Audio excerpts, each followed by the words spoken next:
Hey, it's Adam with Semantic Mastery, and today I'm excited to share this with you. This is a fun one that I've been using, I don't know, for like the past 4 or 5 months, updating the process, working on it, so I can get the most out of not only the content that I do produce, but also fully utilizing the tools that I do use, so specifically the AI writing tools, right? Some of these tools are incredibly powerful, but I don't know about you. When I started using them, I totally geeked out on them.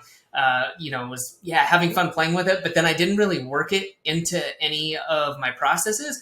But slowly over time I did, because I realized, okay, I'm kind of just playing with the tools here. That's fun for a little bit, but why am I paying for this? And started looking more closely at how I can integrate these into my workflows. And this is one of the ways. And this has been really great, getting content that isn't native to the platform onto those platforms. Specifically, what I'm going to talk about is I like creating videos like this. This is great. Can fire up Loom, YouTube, whatever, get going, do a screen share. But how do you then take that content and really get that done for places like LinkedIn, where it's not so video heavy, right? People are not generally like unmuting videos on LinkedIn and watching stuff like that. So that's what I want to share with you, how you can repurpose this content, but not only how to do it, but also the idea generation part of this, because just putting out content for you, your agency, whether you're a consultant, maybe you have a brick and mortar business, but getting that stuff together is really important, and sharing, right? Building that trust, that authority, that library of knowledge, people seeing you, hearing your ideas. So in order to do that, though, you have to have the idea. So how do you do that? So that's the first area I want to talk about. The second section is going to be creation. Okay, like how do we actually create this content and get it made? 3, delegation, because after you've created this content, the goal is to not have to touch it, or to very lightly touch it in my case, right? I'm not going to say like I record a 30-second video and turn it into 2 hours of content. I don't. But I just record a few videos. I literally just got done recording my next month's worth of content for the agency. That took about 25 minutes, I think it was. And then the videos are passed off. After that, I won't see them again until they're ready to publish. And I just need to go through and do one last sanity check on the text before it gets put out on LinkedIn. Now, the fourth part will be the tools and the process. So I advise you not to skip to that, but I know that's what you want to see as well. So make sure you stay to the end to see the tools and processes and exactly what I'm using. All right, with that said, let's get into it. Okay, so let's talk about the idea generation part of this. And the reason I put this first is because usually that's what happens. You got to have an idea, something to talk about before you record a video or make a post or do whatever. And I think that this is also important because having a process for this can be so helpful. The last thing you want to do is get that like writer's block where you're just like looking at the cursor, like blink, blink, blink, or you hit start on Loom and you're like, yeah, been there, done that, hate it, it's boring, and it's a waste of my time. So what I do is basically what it says up here, but I want to talk through these. Okay, so first of all, I'm going to skip down to the bottom since you're looking at it. If you're not familiar with Roam Research, that's what I use. Use whatever you want. Just have one place where you put your ideas. The reason I like using Roam for this is I can use things like hashtags. I'm sure you could do the same with Evernote, probably with Notion, whatever note-taking tool you use. But something I can put in there real quick and put like a hashtag, Oasis content, right, is what I use for my agency as a hashtag, because then I just write after that whatever my idea is. And then when it's time to produce content, I can just look at that hashtag and see everything that has that and be like, oh, okay, and it's in chronological order. Be like, oh, okay, those are the ideas I had, flesh them out a little bit, boom, ready to go, right? So I'm not looking at that blank page, don't have that issue. Okay, again, whatever you want to use. If you use Evernote, if you use Notion, if you use pen and paper, great. Just have that one place where you collect your thoughts so that you can really hit the ground running. Okay, idea generation. Now, use what's around you, right? Like, just that's why you have these places to write this stuff down, because it all comes down to that, right? We're going to specify a little bit, but use what's around you. Don't try to make stuff, just use what's kind of natural to you. And I'm going to go into that. So by that, I mean like client questions, right? If you're an agency, you probably get asked a never-ending stream of questions, right? And that's great because that is content. That's what people want to know who you are providing services to. Now, hopefully those questions are not like, why is the report late? Or why this? Okay. It needs to be questions about what you do, what you specialize in. But if people are asking you those questions, maybe prospect questions, right? Like the next one says, What are people asking you when they're reaching out to you? What do they want to know? What are they interested in? That stuff is gold. That's what people want to know. Tell them, right? And then you can bring them in and say, hey, here's, blah, blah, blah. If you need more help or you'd like me to do it for you, come talk to me, Adam at blah, blah, blah. All right. So also thought leaders in the space, don't copy, but there's already great ideas out there. Add your own angle, right? We all have our own spin on it. I'm trying to think of one like we have a video for Semantic Mastery on silos that Bradley did years ago. And, silos haven't changed in the last several years. That video gets tons of views. Was Bradley the inventor of the concept of silos? No. But did he explain it very well? Did he talk about how he did it, how he's implemented it, the different ways to do it with specific tools? Yes. So that's what I'm talking about there. Like there's tons of great ideas out there. Go see what people are talking about. What are the thought leaders and these people who have been doing this for a really long time talking about?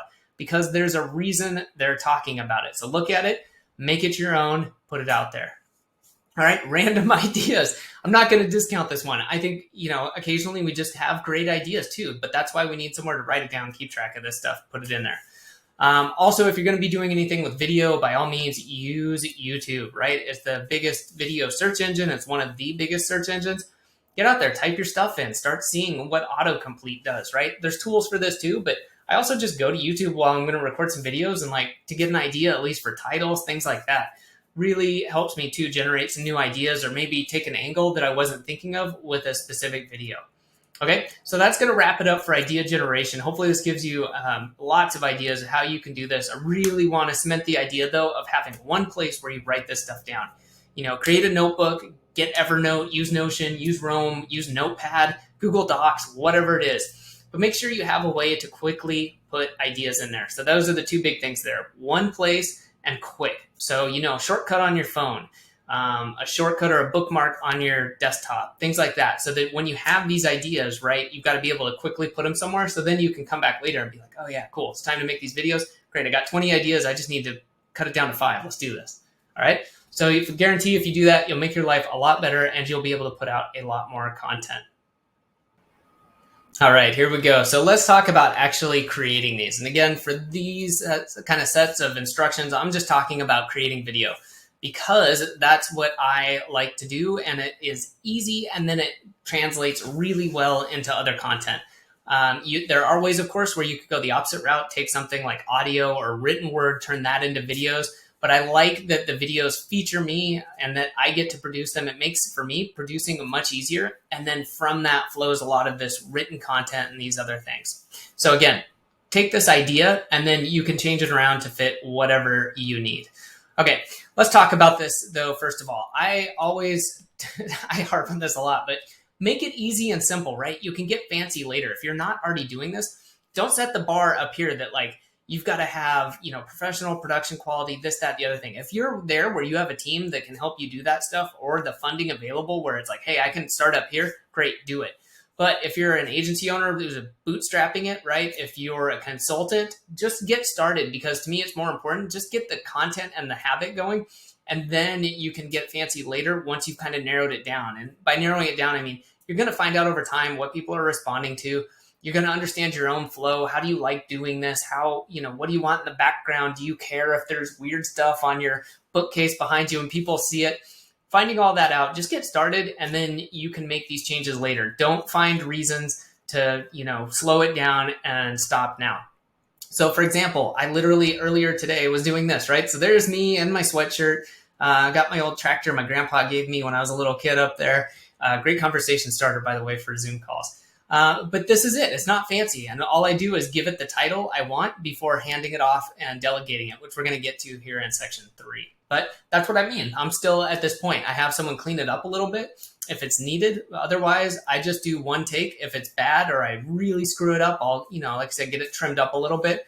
But otherwise, a quick mispronunciation like that, it happens. It's in my videos and it's totally fine. The one thing I will say, please be in a quiet place for yourself and the sanity of others. People can handle amateur videos like that so long as the content is really good, but the audio has to be decent. So do not do this. Maybe you've seen some people with large followings who are doing car podcasting or stuff like that. Hey, great. If you got the audience, do it. But otherwise, I would just say, please make sure that you're in a quiet place or as quiet as you can get it. Make sure that the audio is clear. Like I showed you, I use Loom and record from my desk. Sometimes I stand up because I want to get my energy up. Sometimes I just sit down here and go for it. This is probably one of the most important ones I can think of, especially when you're starting, is setting a schedule, right? You need to put this in your calendar because this is not a directly tied to revenue activity, right? This is not a client saying, hey, this has got to get done. It's not somebody bugging you on your team saying, hey, can we get X, Y, or Z because it's deliverable or we need to send an invoice. You know this is important, but it's always like secondary importance. And so you've just got to remind yourself that this stuff is like the long-term payoff. And I know I'm only talking to a portion of the people. Some people watch this say, yeah, I really understand. I understand I've got to put this content out there and it is super important. It just builds on itself long-term. But if you're not familiar with that, you do need to make it important. But that goes into the second bullet point here too. So start small and work your way up. Do not tell yourself like, I'm going to put out a video a day, right? You're probably going to fail, most likely. If you told yourself, I'm going to put out one video a month, do you think you could do that, right? 1 3-minute video. I think you could. And you could probably set up all the processes in the first month and get it done. And then maybe go to 2 videos in the second month, 3, 4, whatever that ends up being. So I would just say start small, let yourself work out the problems because it's going to be a new process, especially if you're not familiar with doing video. And then work your way up, right? It's better to have those small successes and build upon those and then increase the frequency or the length of the videos, whatever it is. But just help yourself out. Put it in your calendar, block that time off, right? Start small, work your way up to more and more videos or content or whatever you feel comfortable with. All right, if you do that stuff, I guarantee you this will be much easier to stick with. You'll see the results over time and you won't feel as burdened with like, oh man, I told myself I would do 10 videos. I just don't have it in me, right? That's really tough to do up front. So make it easier on yourself. Guarantee the results will follow. Okay, delegation. This is where the first part of the magic happens after you create the content, right? We're going to get into using these tools that are going to digitally help us, but generally you need some sort of delegation, somebody to help you with this. We're still at the point, I think, where having a VA to help you with some of this is the best way to do this. Right? It's a balance of human interaction and using these really powerful tools. And that combo, to me, is amazing. So do what you want, but I highly recommend doing something along these lines. So to explain what I do, so I record the Loom videos, right? So I get those all recorded, give them titles with the names that I want them to appear as titles on YouTube and other places. That just makes it easier. And then I use ClickUp. You can use whatever you want. ClickUp's just a project management tool, but just have a process for delegating consistently, okay? This applies across your business, your agency, of course, but whatever it is, just make sure you're doing it consistently, and having a template helps you. So maybe the template is, if you have a video, it's the link to the video. Maybe there's an instruction box for anything, like if you goofed up and made an edit, or you need an edit made because you said something weird or you fumbled, whatever it is. What else might be in there? The day you want it posted, where you want it posted. Maybe you don't want everything going to every output. Maybe you don't want it on YouTube, LinkedIn, Facebook, and wherever else. Anything else. And this, again, is stuff you'll kind of uncover as you go. And I'll go back to the last section too and say, make it easier on yourself. I would start with just 1 or 2 places, get those going, and then kind of expand from there. But again, create a template, make it easy on yourself. So what I literally do is I record the videos, I have them up. You can probably see the other tabs here. I will then copy the URLs in, and I have everything else in an external process. So all I do is go into ClickUp and assign it and dump the URLs in, and it's taken care of from there. But you could create a process in ClickUp, or like I did, create it. I believe it's right now in Google Docs. And it just goes through and what to do. And we're going to get into the tools and the exact process next. But at that point, the VA can just take over, and it's pretty much on them from there, because after a few weeks of doing this, we worked out all the kinks, right? Of course, there was questions up front. As much as I thought I had a complete process, like any process, there's, well, this happened. What do we do if that happens? Or, this was not working. What do we do? So you work out all those kinks. Now it's a smooth running machine. So this is also a good note. So include the complete process. So do this yourself if you haven't yet, right? Go through it once, unless you have someone who's capable of figuring this type of stuff out on their own. If you do, that's great.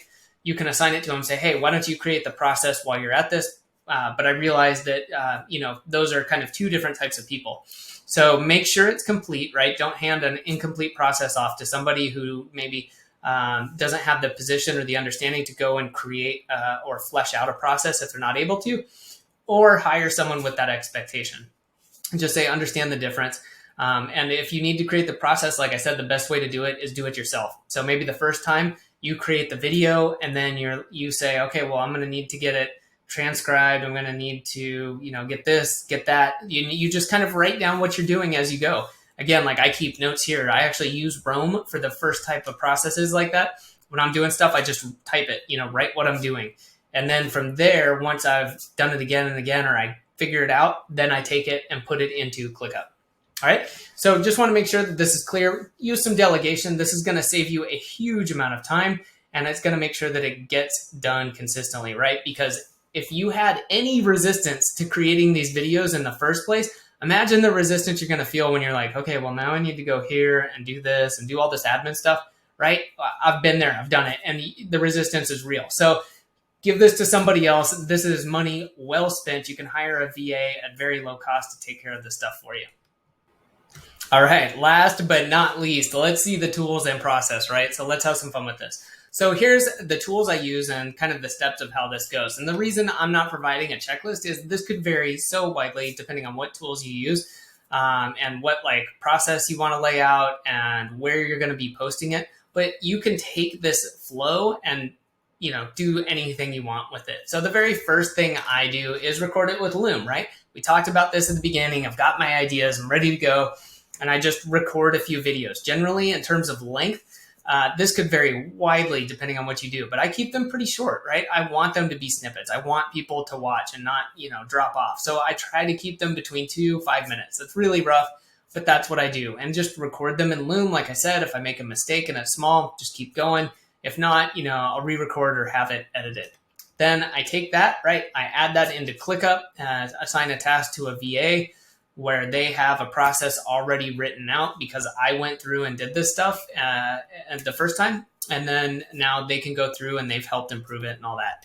Now, what they do is they take it over to HappyScribe, right? So you can come check this out. There's lots of services out there that do this. This is just one that I happen to use. And they go out and they get the transcriptions from the video, okay? So they also, there's some extra features that HappyScribe does, but Otter is another great one. If you want to just get transcriptions, there's so much that Otter can do. I was about to go into other stuff, but another fantastic tool we use for some other purposes, but those are two great ones. But the point of this is that the VA now is getting the transcription of the video. And that saves the time of having to go out to Rev and put it in for a manual transcription. It's also cheaper. There's a lot of upsides to doing it. Plus, you're not having them write it. Depending on their writing skills, that may or may not be an issue. Okay, so now that we've got that, it's great, but it's still a transcription, right? It's not that good. We're not there yet where it's cool, we got a transcription. Let's just go put it somewhere. No, we want to break it up because a lot of times you get long sections of text. Some of the wording is totally not correct, especially when we're talking about non-super obvious things. I guess I could say things like, Timmy went outside and played in the sandbox. And it would probably transcribe that correctly. But the way we talk, of course, still kind of confuses things. So we head over to Jarvis. If you're not familiar with Jarvis, right, you should definitely check it out. This is the tool that is going to make things a lot easier. So what I do is have the VA take the content and then they bring it in here and they put it into the content improver. As a backup, they use, I believe, the explain it like I'm 5, really condensing it because the idea is to really chop things down. So let's take a look. I'm going to open up an actual doc that I edited and you can see the result, or rather that Jarvis wrote and then I edited and then the original content. So let's go take a look at that. All right, here we are, auto-magically transported into a Google Doc. This is keep your offer simple for better results in your e-commerce store. And this line below here is what the transcription was, right? So we can see it's not huge blocks of text, but it's also not that great, right?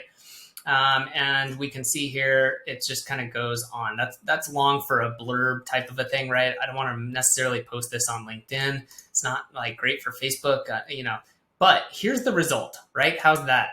This is much shorter. I went through here and I spend literally 30 seconds or less usually on editing. So I get this, and then this is here. It's slightly different because then I do come back and do a final edit. If you have someone who can do that for you, that's great. You'd be completely done after you record the video. But this is nice because I come in, usually there's a sentence or two that I break up just because I like the flow. I want to keep things one sentence, maybe two at most in a paragraph, maybe change a word or two around, and that's it. So really shortens things up, because starting here and having to rewrite that into something that looks like this it's not huge, right? But it's like, I don't know, what would that take? Like 10 minutes, 15 minutes, maybe more, maybe a little bit less. But then if you're putting out multiple videos, you've got to do that by hand. And now we're getting back into the like, oh my God, like putting out content is so time consuming. So make use of these tools, because you think about that, if you're paying $100 a month, but it's saving you, let's say this was all you did with it, right? And this saves you 15 minutes for each post. And then, so it saves you an hour if you do 4 videos a month. How much is your time worth? And so you can look at this real quickly and be like, oh, wow, okay, this is helping me save money by not having me or somebody else write on this. Because if you had an editor go in here and start doing this stuff, it would also be pretty expensive. So, and that's just creating 4 small pieces of content. So pretty cool. I'm really happy with that part of it. Okay, Google Docs, already talked about that. If you don't know what they are, go Google Google Docs and find out. Then this is also, I consider to be a really necessary part of this. I use Publer, but you can use any third-party LinkedIn or social media scheduler. Here's what it is. I believe we got this for an AppSumo deal, but there's tons of these, right? Use whichever one you like. But the big part of this is it's a must for me. You do not want to be spending time on this right after you recorded the videos. This goes back to like the Jarvis discussion about the cost benefit here. Make the process how you need it. Maybe you need different types of content for different platforms, but then get it scheduled and automated. Or at the maybe second best, you could have a VA posting it, right? But you do not want to be involved in this. And I have, in this case, VA schedules all this stuff out. This is really simple. So once they've created the content, I've gone and done my final edit, then they can go in and schedule it. And again, that's something you need to delegate. When should it be scheduled, right? You could just tell them, like for me, I just say, hey, certain days of the week and at this rough time. Other than that, I don't care. Maybe you have a specific schedule, but this goes back to that, completely delegating, making sure they know. But again, that's a big one. Make sure you have someone or something scheduling this so that you don't have to be involved again. All right. So let's check out the content. So I kind of already showed you the Google Doc over here, so you can see what that looks like. So here's the video, right? Simple video on YouTube, nothing much to it. We do have a nice, the thumbnail that's created to go with this. Just has, some graphics on it and a decent non as goofy looking face of mine on it, and the title of the video, but that's it. And then down here, we've got some of the really short text. We've got a couple links. And then if we go over to LinkedIn, here we go. Same thing, right? And I try to make sure that the first line packs a little bit of a punch, like a question, the hook, right?